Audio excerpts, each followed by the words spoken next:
In the heart of Paris, nestled among the labyrinthine streets of Montmartre, tales of love, fate, and art intertwine to create legends that stand the test of time.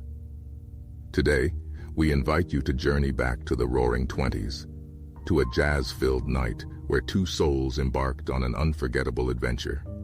Dim the lights, settle in, and let the mesmerizing story of the Echoes of Montmartre sweep you off your feet.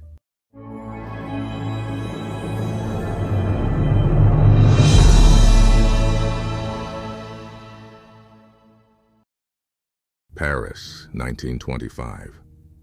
The Roaring Twenties. Montmartre's streets were alive with whispers of revolution, art, and untold romances.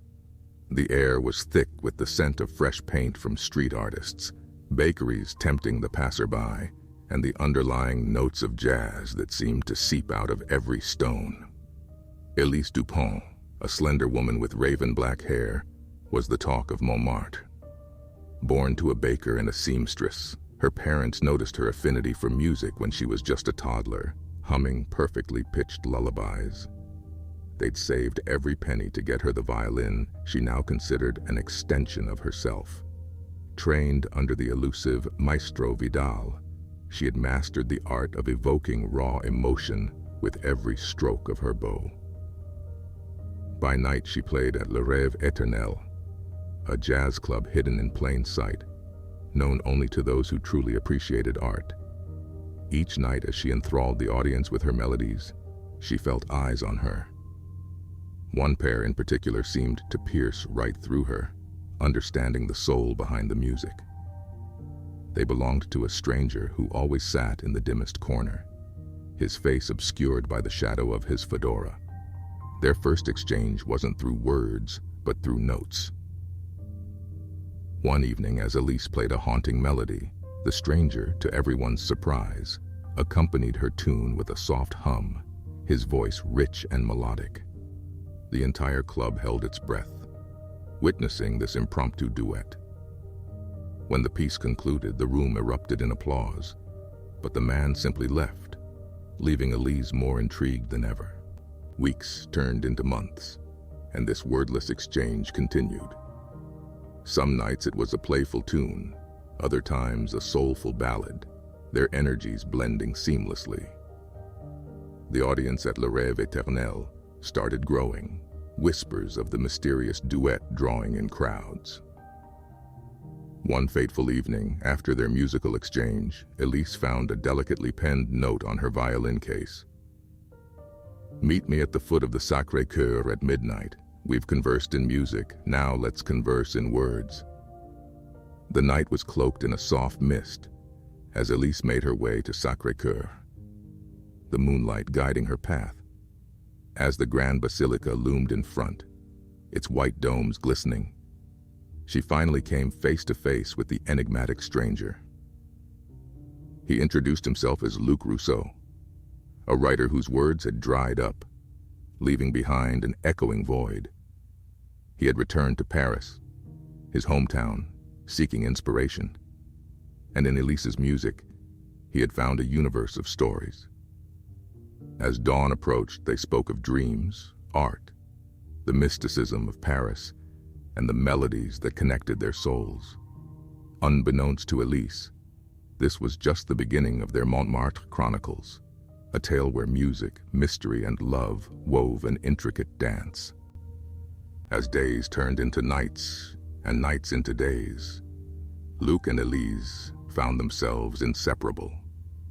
Their meetings weren't just confined to the shadowed realms of LeRêveÉternel or the majestic steps of SacréCœur.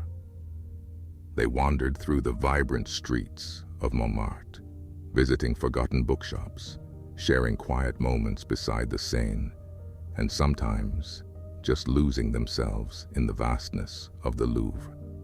Elise introduced Luc to the world of music, to the pulse of Paris that echoed in every note she played. Luc, on the other hand, showed her the magic of words, of tales spun from thin air, stories that could make one laugh, cry, and dream. Together, they were a symphony of melodies and narratives. One evening, As they sat by the Seine, watching the shimmering reflections of the city lights, Luc handed Elise a leather-bound book. It was his unfinished manuscript. "Every story I've ever penned," he began, "was leading up to this, our story." As Elise leafed through the pages, she realized he had chronicled their adventures, their silent conversations, their shared dreams. But the pages towards the end were blank. Seeing her puzzled expression, Luc whispered, "Our story isn't finished yet." However, as autumn leaves began to fall, casting a golden hue on Paris, Luc became more distant. Their meetings grew infrequent. Elise could sense an unsaid burden weighing him down. One chilly evening, Luc finally confided in her. He was suffering from a terminal illness, a secret he had kept buried deep within, not wanting their moments together to be shadowed by the inevitability of time. Elise, shattered by this revelation, decided to make their remaining moments unforgettable.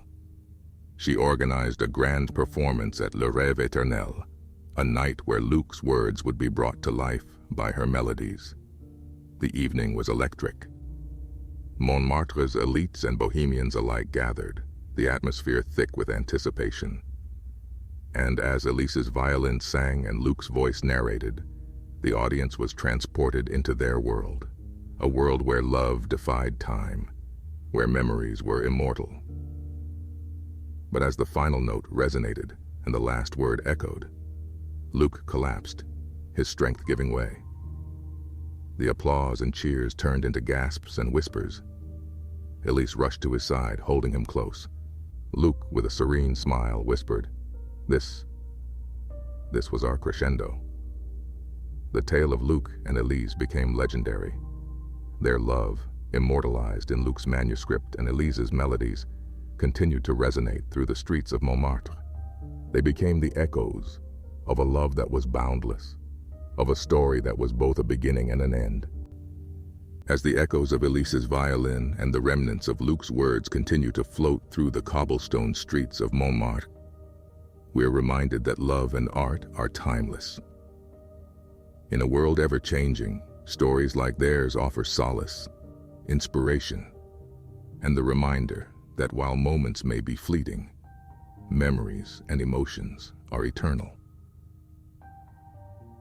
If the Echoes of Montmartre resonated with you, make sure to give it a thumbs up and share it with those who cherish timeless tales of love and destiny. Don't forget to subscribe for more captivating stories and journeys through the ages. Every click, share, and comment helps us bring more such narratives to life. What other tales do you want to explore? Let us know in the comments below.